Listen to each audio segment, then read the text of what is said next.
لا شيء مما ترى تبقى بشاشته، يبقى الإله ويفنى المال والولد.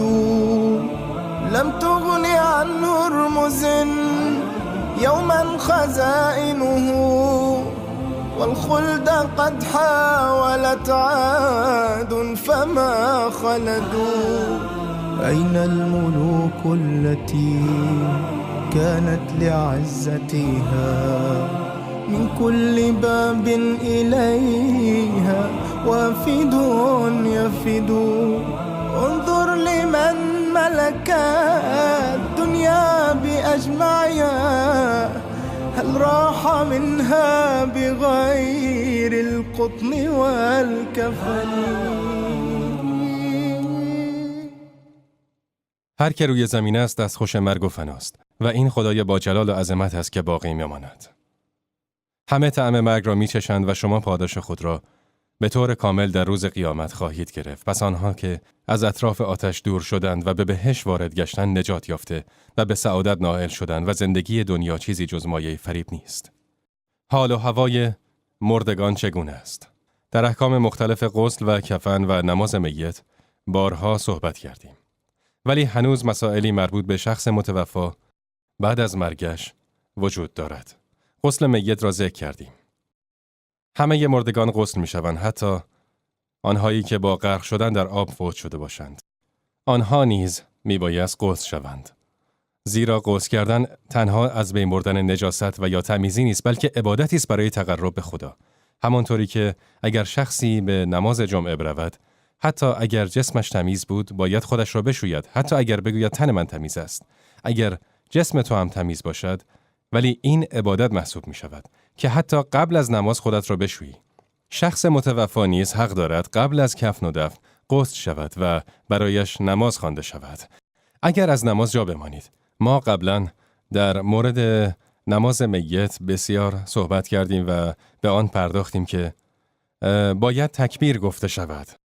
یعنی باید بگوییم که الله اکبر، تکبیر اولش سوره فاتحه را کامل بخوانید، الله اکبر، اللهم صل علی محمد و آل محمد و الی آخر و الله اکبر. پس از آن برای مرده دعا کنید. بعد از گفتن الله اکبر به سمت راست سلام کنید. این نماز میت است. اگر بخواهید تکبیرات بیشتری بگویید، یعنی بگویید الله اکبر، الحمدلله رب العالمین الرحمن الرحیم، سوره فاتحه را بخوانید، الله اکبر، اللهم صل علی محمد و آل محمد و الی آخر و الله اکبر، اللهم اغفر له وارحمه و عافیه. و برای میت دعا کنید و تکبیر بگویید و به راست سلام نکنید و بلکه دوباره برای میت دعا کنید و بعد از الله اکبر پنجم سلام کنید. می توانید 5 تکبیر بخوانید، ولی در اصل 4 تکبیر است که رسول الله همیشه برای متوفیان می‌خواند. پس 5 تکبیر، 6 یا 7 یا 8 و یا 9 تکبیر بخوانید قابل قبول است. بعد از تکبیر اول سوره فاتحه باید خوانده شود و در تکبیر دوم الله اکبر، اللهم صل علی محمد و آل محمد و بعد از تکبیر سوم دعا باشد. در تکبیر چهارم بعدش دعا و بعد از تکبیر چهارم و پنجم و ششم و هفتم و هشتم نیز دعا باشد. ولی بعد از تکبیر نهم فقط به سمت راست سلام بکنید.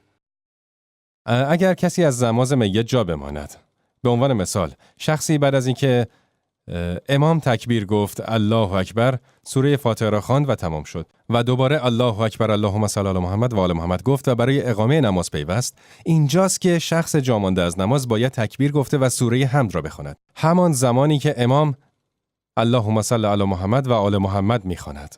بعد اینکه امام الله اکبر گفت، او در تکبیر سوم است و برای متوفی دعا می‌خواند، ولی چون آن شخص در تکبیر دوم است باید اللهم صل علی محمد و آل محمد بخواند. بعد امام الله اکبر گفته و سلام میگوید، زیرا که در تکبیر چهارم است. ولی آن شخص به این دلیل که در تکبیر سوم است بایستی دعای کوچکی برای متوفی بخواند، مثلا بگوید اللهم اغفر له و الله اکبر و سلام بخواند. اگر 1 یا 2 تکبیر جا ماندی، این تکبیرها را به سرعت انجام بده قبل از اینکه جنازه را بلند کنند و اگر جنازه را بلند کردند و آخر نماز تو بود اشکالی نخواهد داشت اگر شخصی از نماز میت جا مانده باشد.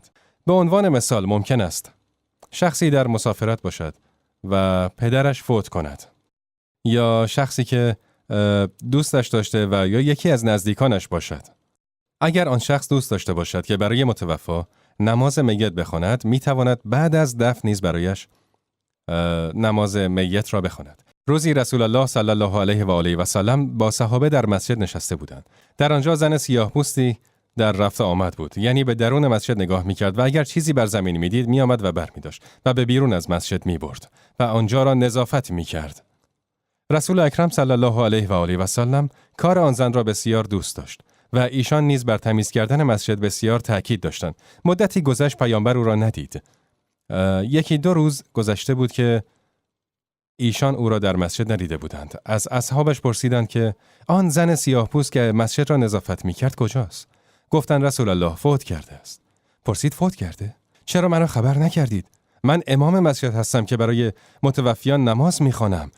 چگونه این زن فوت کرد و مرا با خبر نکردید؟ چرا خبرم نکردید؟ گفتند ای رسول الله او در شب فوت کرد. ما نمیخواستیم مزاحمتان بشویم. در شب فوت کرد و کراهت داشتیم از اینکه شما را در آن وقت شب بیدار کنیم تا برایش نماز بخوانید. پس خودمان برایش نماز خواندیم. صحابه از روی محبتشان نسبت به نبی اکرم این کار را کردند. پیامبر اکرم فرمود خیر. صحابیان گفتند ما دیگر دفنش کردیم. ایشان گفتند خیر، قبرش را نشانم دهید. ایشان را بر سر قبر زن بردند. با اینکه آن زن دفن شده بود، پیامبر برایش نماز خواند. رسول اکرم چهرهش را رو به قبله کرد و در حالی که قبر آن زن میان ایشان و قبله بود تکبیر گفت. الله اکبر. الحمد لله رب العالمین الرحمن الرحیم. الله اکبر. اللهم صل علی الله اکبر. اللهم اغفر لها وارحمها. الله اکبر. السلام علیکم و رحمت الله و برکاته. رسول اکرم برایش نماز خواند در حالی که او در قبر بود. ولی این کلام ای برادران و خواهران فقط برای شخصی قابل قبول است که نماز میت نخوانده باشد. اما اگر نماز میت را در مسجد بخوانی و دوباره بر سر قبر متوفی نماز بخوانی، این معنایی نخواهد داشت. و همچنین شخصی هر روز به مقبره ها برود و برای قبرها نماز بخواند، این معنایی ندارد. خیر، صحابیون هیچ وقت این کار را انجام نمیدادند. آن چیزی که نبی اکرم انجام داد برای زنی بود که او و عمل نیکش را به خوبی میشناخت و در تکریم عملش برایش نماز خواند. بعد از اینکه برای آن زن نماز خواند فرمود این قبرها پر از ظلمت و تاریکی است. خداوند است که با نماز خواندن ما به آنها روشنایی میبخشد. خداوند است که با نماز خواندن ما به آنها روشنایی میبخشد. این نشانه‌ای بود برای شخصی که از نمازش جا مانده باشد. نمازش را بخواند. بعضی از علما میگویند تا 1 ماه و بعضی دیگر محدود کردند به چند ماه. ولی مقصود این است که اگر شخصی فوت کرد و قادر نبودی برایش نماز بخوانی، اشکالی ندارد، میتوانی بر سر مزارش نماز بخوانی. نماز میت غایب. من یک مدتی پیش در مسجدی بودم و نماز ظهر را خواندم. در یکی از کشورها بودم که نماز ظهر را خوانده بودیم و تمام شد. امام آنجا بلند شد و گفت نماز غایب برای اموات مسلمین. آیا این مجاز است که برایش نماز بخواند؟ آیا نماز غایب مجاز است یا خیر؟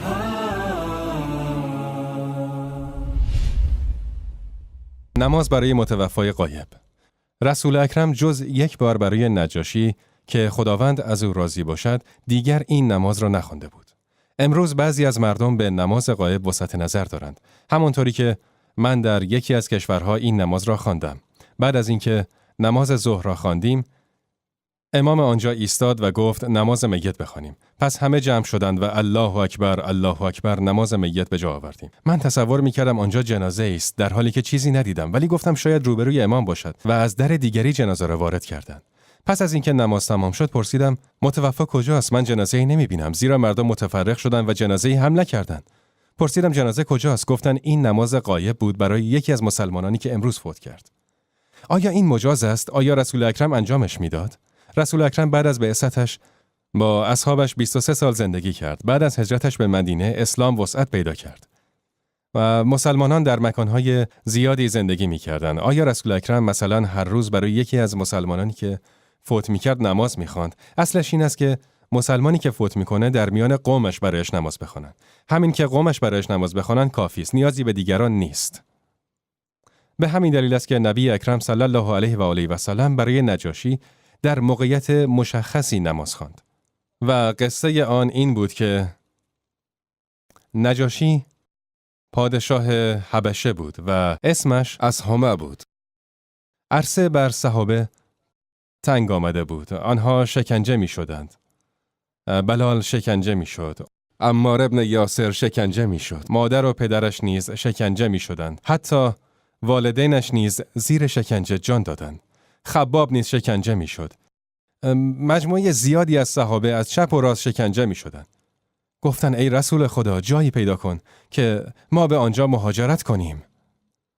رسول اکرم به طائف رفت ولی طائفیان او را نپذیرفتند و قبول نکردند که اسلام به آنجا برود.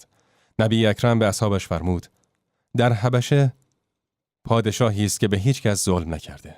مردی عادل است با اینکه نصرانی است ولی مردی عادل است و به کسی ظلم نمی کند. مردی با حکمت است. پس در حبشه مردی است که به هیچ کسی ظلم نکرده. 87 نفر از اصحاب نبی اکرم زن و مرد به آنجا مهاجرت کردند. طایفه قریش نیز 2 شخص به آنجا فرستاد. یکی عمرو عاص و دیگری عبدالله ابن امیه که بروند و آنها را بازگردانند. این 2 با خود هدایایی برای نجاشی بردند. وقتی به نجاشی رسیدند هدایا را به او اهدا کردند. او از وجودشان خوشحال شد. آنها به او گفتند که قومی از ما برای خودشان دینی ساختند که نه دین ماست، نه ما از آن آگاهیم و نه دین پدرهایمان است. بعد از اینکه به آنها فشار آورده ایم، به کشور تو روی آوردند. پس آنها را به ما بازگردان قبل از اینکه اقوام تو را نیز به فساد بکشند. نجاشی که مرد عادلی بود، گفت خیر، اول باید از آنها بشنوم. دنبال مسلمانان فرستاد و آنها آمدند. جعفر ابن ابی طالب که خداوند از او راضی باشد با او حرف می‌زد.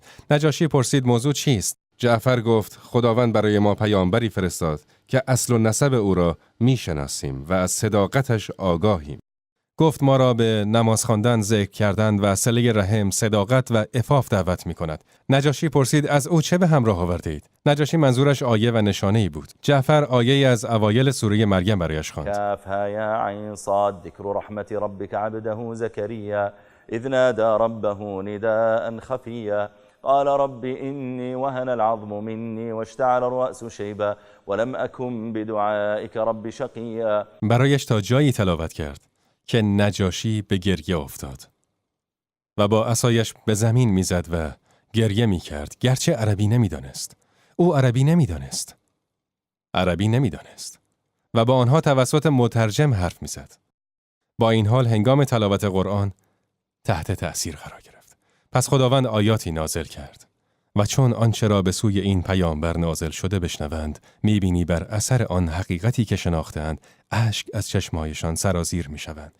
میگویند پروردگارا ما ایمان آورده ایم، پس ما را در زمره گواهان بنویس و برای ما چه عذری است که به خدا و آنچه از حق به ما رسیده ایمان نیاوریم. نجاشی که خداوند از او راضی باشد، بعد از اینکه صحابی تلاوت قرآن را به پایان رساند، عصایی که در دست راستش بود بالا برد و گفت به خداوند قسم آنچه موسی آورد و آنچه که اکنون شنیدم از یک روزنی نور بیرون آمده است. به خداوند سوگند که با آنچه موسی آورده است به اندازه این تفاوت ندارد. و به عصایی که در دستش بود اشاره کرد و بعد گفت که شما در زمین من آزاد هستید، شما در زمین من رها هستید. و بعد امیه و عمرو عاص را اخراج کرد و به آنها گفت اینان را به شما تحویل نمیدهم که با دینشان دفنشان کنید. و بعد او نیز مسلمان شد. نجاشی مسلمان شد و عجیب آن است که وقتی به اسلام روی آورد، عمرو عاص دوباره نزد او آمد که از او درخواست کند مسلمین را به او بازگرداند. نجاشی به او گفت که ای عمرو عاص، البته بینشان دوستی بود، گفت ای عمرو عاص آیا نمیدانی این نبی فرستاده خداست؟ عمرو عاص با گفته های او نیز مسلمان شد. سبحان الله. شاهد در ذکر این ماجرا این است که نجاشی بعد از مدتی وفات کرد. بین او و پیامبر اکرم مکاتباتی بود هنگامی که نجاشی زنده بود. در میان مهاجرین شخصی به نام ام حبیبه بنت ابی سفیان که همسر پیامبر بود وجود داشت، ولی همسر سابق آن زن عبیدالله ابن جحش نام داشت که مرتد شده و او را ترک کرده بود. پس پیامبر نامه‌ای فرستاد که با او ازدواج خواهد کرد. پس پیامبر از نجاشی تقاضا کرد که به نیابت از او به خواستگاری برود. نجاشی مهریه ازدواج را برای آن زن مهیا کرد و به او گفت که این مهریه از طرف نبی اکرم صلی الله علیه و آله و سلم و برای توست. بله، نجاشی مرد صالحی بود.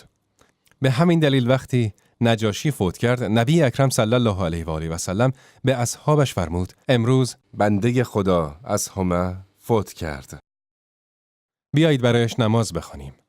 نبی اکرم جلو رفت و تکبیر گفت و برایش نماز خواند. نمازش به نیت نجاشی آن متوفای غایب بود. خب چرا نبی اکرم برای دیگر متوفیان غایب نماز نخواند؟ زیرا نجاشی مسلمانی بود که در میان نصرانیان فوت کرد. کسی برایش نماز نخوانده بود، پس نبی اکرم بود که برایش نماز خواند. ولی اگر مسلمانی در میان مسلمانان دیگر فوت کرد و کسانی باشند که برایش نماز بخوانند و امور مربوط به میت را انجام دهند، پس جایز نیست که مسلمانان دیگر برایش نماز غایب بخوانند. اینها همه مواردی بود مرتبط با نماز غایب. وقتی فردی فوت می کند، خویشاوندانش تمایل به عزاداری و ماتم دارند. به این دلیل است که میگویند میبایست به آنها تسلیت گفت. مستحب نیست که خانواده متوفا در خانهشان را به روی مردم باز کنند و به استقبال آنها بیایند. برای آنها چنین کاری واجب نیست. درستش این است که اگر خانواده متوفا را در مسجدی دیدید یا در بازار یا در مکانی دیگر دیدید، به آنها تسلیت بگویید. بعضی از عالمان میگویند خوب است که خانواده متوفا در خانهشان را به روی مردم باز کنند تا مردم با اشتیاق با آنها همدردی کرده و تسلیت بگویند. مثلا اگر متوفا 5 فرزند و 6 خواهر و برادر و پدر و مادری داشته باشد، شخصی بخواهد به تک تک اینان تسلیت بگوید، برایش بسیار دشوار خواهد شد که به منازلشان برود. پس بهتر است که همه اهل خانواده در جای جمع شوند و دیگران بیایند به آنها تسلیت بگویند. همان گونه که شیخ ابن باز رحمت الله و علامه ابن جبرین و تعداد دیگر از علما این فتوا را داده. برای خانواده متوفا نیز مستحب است. نبی اکرم صلی الله علیه و آله و سلم وقتی ارتشی را به سمت روم فرستاد، در جنگ موته به آنها فرمود فرمانده شما زید است. اگر مصدوم شد جعفر و اگر اون نیز مصدوم شد ابن رواحه خواهد بود. در اول معرکه جنگ بود که تعداد مسلمانان 1000 نفر و دشمن 200,000 نفر بود. و در اول معرکه جنگ زید به شهادت رسید و بعد جعفر ابن ابی طالب به شهادت رسید و در نهایت عبدالله ابن رواحه نیز به شهادت رسید. خالد ابن ولید که خداوند از او راضی باشد، شمشیری بود از شمشیرهای خداوند، پرچم جنگ را در دست گرفت و برای مسلمانان جنگید و با ارتش عقب نشینی کرد. نبی اکرم صلی الله در مدینه بود که از شهادت آنان با خبر شد. رسول اکرم بر منبر نشست. ایشان اصحابش را مخصوصاً جعفر را صمیمانه دوست داشت. جعفر ابن ابی طالب، او از نزدیکان پیامبر بود که بینشان روابط اجتماعی بسیار زیادی بود و شباهت ظاهری بسیار زیادی با پیامبر اکرم داشت. چهره‌ای سفید و سرخ با ریش زیاد. اگر کسی او را میدید نبی اکرم را به یاد می آورد. جعفر 7 سال در حبشه زندگی کرده بود. به هنگام بازگشتش به همراه همسر و فرزندانش در مدینه چند ماهی زندگی کرد، اما بعد از چند ماه پیامبر اکرم صلی الله علیه و آله و سلم او را برای جهاد کردن در جنگ موته فرستاد و بعد از آن به شهادت رسید. پس نبی اکرم صلی الله علیه و آله و سلم بر منبر نشست و به مردم نگاه کرد که انتظار شنیدن خبر داشتند که چرا آنها را آنجا جمع کرده است. فرمود میخواهم شما را از ارتش با خبر کنم. گفتند بلی ای رسول خدا. فرمود پرچم را زید بلند کرده بود. مصدوم و کشته شد. پس برایش دعای مغفرت کنید. گفتند خداوند او را مورد مغفرت قرار دهد. ایشان فرمود بعد پرچم را جعفر بلند کرد. او نیز مصدوم و کشته شد. پس برایش دعای مغفرت کنید. گفتند خداوند او را مورد مغفرت قرار دهد. پیامبر اکرم فرمود عبدالله ابن رواحه پرچم را بلند کرد و او نیز مصدوم و کشته شد. پس برایش دعای مغفرت کنید. گفتند دعا می کنیم که خداوند او را مورد مغفرت و رحمت خودش قرار بدهد. سپس فرمود سپس شمشیری از شمشیرهای آخته خداوند پرچم را بلند کرد و خداوند به وسیله وی مسلمانان را پیروز کرد. نبی اکرم صلی الله علیه و آله و سلم به سمت خانه جعفر رهسپار شد. اسماء بنت امیس همسر جعفر می گفت فرزندانم را استحمام دادم و آنان را تمیز و آماده کردم و خمیر آن را مهیا کردم و منتظر قدوم جعفر بودم. می گفت توقع داشت که امروز ارتش برسد. پس کودکان را آماده کردم که پدرشان آنها را آراسته ببینند و خمیر نان را درست کردم که نان پخته و شام را مهیا کنم. آن زن گفت نبی اکرم اجازه ورود خواست و به ایشان اجازه ورود دادیم. نبی اکرم وارد شد. پیامبر گفت برادرزاده هایم را صدا بزن. برادرزاده هایم را صدا بزن. همسر جعفر گفت بچه هایم که کودکان خردسالی بودند. وقتی نبی اکرم را از راه دور دیدند، در حالی که مادر از صبح به بچه هایشان گفته بود که آماده و خوشحال باشید برای استقبال از پدرتان، تصور کردند که آن کسی که آمده پدرشان جعفر است. پس به استقبال او رفتند به سمت نبی اکرم صلی الله علیه و آله و سلم، چرا که آنها بسیار به هم شباهت داشتند، شبیه بودند. نبی اکرم دست بر سرشان می کشید و گریه می کرد. این اشکها نه آب دیده بلکه خون دل است که از چشم جاری می شود. دست بر سرشان می کشید. بر سر آنها دست می کشید و گریه می کرد. همسر جعفر از پیامبر پرسید آیا خبری از جعفر به شما رسیده است؟ ایشان فرمودند جعفر به قتل رسید. او گفت ای رسول الله فرزندانم یتیم شدند. فرزندانم یتیم شدند. ایشان فرمودند نگران اینان نباش. من ولی آنها در این دنیا و آخرت خواهم بود. بعد رسول خداوند خارج شد و گفت برای خانواده جعفر غذایی تهیه کنند. برایشان گرفتاری پیش آمده است. ایشان فرمودند برای خانواده جعفر غذایی تهیه کنید. غذا تهیه کردن برای خانواده متوفا سنت است. زیرا مادر گریه می کند و دختران نیز گریه می کنند و زمان نهار و زمان شام می گذرد. بچه ها غذا می خواهند و هم خودشان نیز به غذا احتیاج دارند، چون کار کردن در آشپزخانه و خرد کردن گوشت و سبزی و اینها در این حالت ناراحتی و غم کار بسیار دشواری است. برای همین پیامبر فرمود برای خانواده جعفر غذایی بفرستید. لشیء مما ترى تبقى بشاشته يبقى الإله ويفنى المال والولد لم تغن عنه رمز يوما خزائنه والخلد قد حاولت عاد فما خلدوا أين الملوك التي كانت لعزتها من كل باب إليها وافد يفد انظر لمن ملك الدنيا بأجمعها هل راح منها بغير القطن والكفن